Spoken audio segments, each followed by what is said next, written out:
Hello and welcome to another edition of Congleton Chronicled. I'm Mark Edwardson, and this week I'm joined again by Mel Walker, who's the senior reporter at the Congleton Chronicle. Now this week you might notice we're not at TMC in Congleton, we're actually out on location. We've decided to do an outside broadcast and it's from the Lion and Swan in Congleton, so thank you to them for accommodating us this week. Now we're looking at the edition of the Congleton Chronicle from the 26th of March. So Mel, just looking at the front page, the headline is "Lives at Risk" in quotes on road after gully collapse. That sounds quite serious. Yeah, it was. We were contacted by a resident who lives on Edge Road in Congleton, which is just on the Staffordshire-Cheshire border, to say that a gully had collapsed under Edge Road, which had led to flooding completely over it, which was causing restrictions to emergency vehicles. Obviously, a lot of walkers and cyclists use that path as well. Yeah. And it's actually known as Devil's Drop next to it as well, because there's a 15-foot sheer drop. Right. So it is quite dangerous. Yeah, I mean, 15 foot doesn't sound like a long way, but actually, if you start to tumble down something like that in a vehicle, you'll soon find out you're in trouble, won't you? Yeah. So what actually happened? Did the road itself collapse? Yeah, it started to collapse. And there was fear that it is going to get worse. Right. So this resident had tried to contact Cheshire East but hadn't had much luck. It felt like they were getting quite a slow response. Yeah. Cheshire Fire and Rescue went out immediately to check whether or not they would be restricted in their access. But there was nothing from Cheshire East at first. Right. Thankfully, they have now said that they plan to attend very soon to jet the gully, make sure that it's clear, and hopefully have that road repaired and the gully fixed. Right, okay, so the council's going to do something about it, but by the sounds of things, not quite as quickly as the residents up there would quite like. I mean, what we're talking about here is Congleton Edge Road, isn't it, on the way up to That's right. the summit of Congleton Edge, where there's the old school building at the top and stuff like that. It is picturesque and it is popular, isn't it?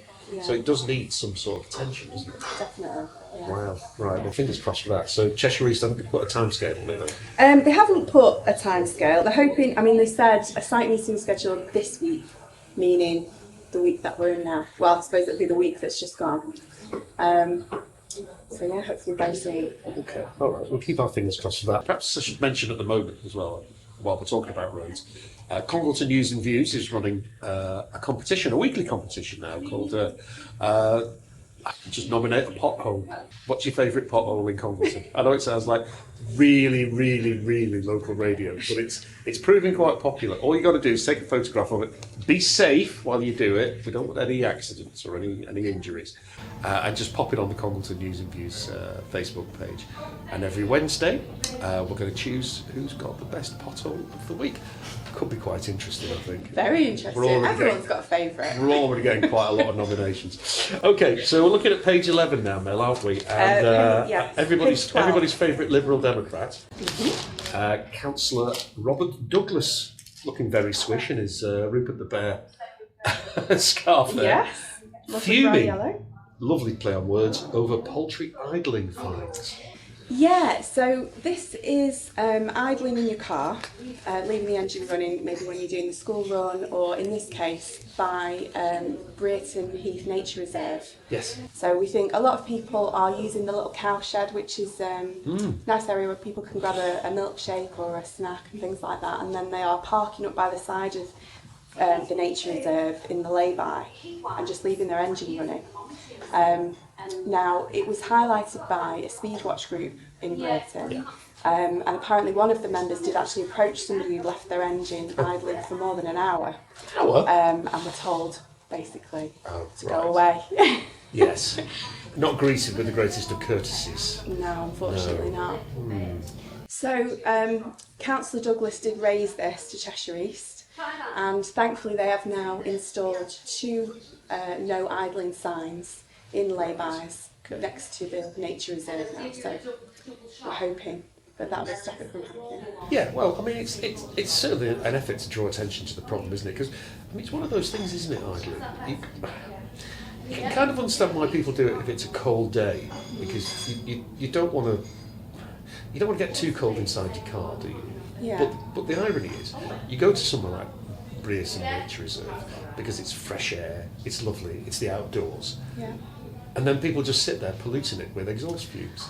Yeah. You can understand why Bob Douglas is actually quite irritated by this, can't you? Absolutely, yeah. And there was a study which proved that these pollutants did significantly contribute to, I think it was 40,000 deaths in the UK last year. Wow, that's quite serious then. Yeah. Yeah. So for that reason, it's good that this is coming into force. I think they put 2 out of the 3 signs that Councillor Douglas had requested, so he's hoping that they will put that 3rd one in as well. But yeah, the damage it's doing to the environment isn't good, really. Well, good work, Councillor Douglas, for doing something like that. Yeah. Something does need doing. And it's the same outside primary schools at pick-up time. All the engines are running there, aren't they? It doesn't matter what the weather's like outside. Again, outside a primary school, it doesn't sound like the best of practice, does it really? No. But yeah, let's hope something gets done about that. Yeah. Okay, Mel. So the third story this week, all to do with, well, the on-off of Adlington. Yes, well, it's officially off. Is it officially off? It's officially off. It's okay at last. Very much off. So, yeah, that and I think another 6 others that had been proposed have now been cancelled by the government, much to the appreciation of people who live in Adlington, because the town was going to be bigger than Congleton, this proposed new town. I think it was 55,000 residents that it would have, and between, I think it was 12 and 20,000 homes. I think in Congleton we have about 11 to 12,000 homes, so it would be absolutely huge, and it would have had a huge impact on the roadways, and that was the worry around Congleton. So no more. I was talking to James about this in a previous edition of Congleton Chronicled, and he was explaining how, whilst Adlington can be seen as being quite a distance from here, and lots of the people who would have lived there may well have gone north towards Greater Manchester and Stockport. Yeah. Quite a few of them will have lived there because of the access now with the link road to the M6 to maybe go to the south or over towards Crewe and Nantwich and places like that. So Congleton could have been swamped with extra traffic, and it's bad enough as it is, isn't it? But that extra traffic would have been not the responsibility of the town at all. No, absolutely. Yeah. So I guess now the question is, where are they going to put these homes? Well, that's the flip side of the coin, isn't it? Because those homes aren't always built just to make profits, which is what some people think developers are doing, just building for the sake of it. But without the demand, they wouldn't be doing it, would they? So clearly those houses, those homes, are required.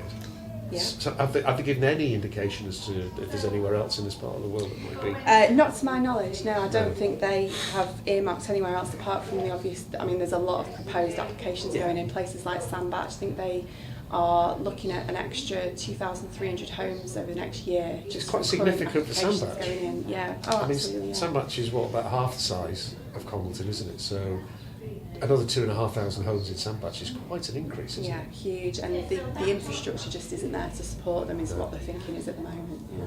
Absolutely. We'll have to wait and see.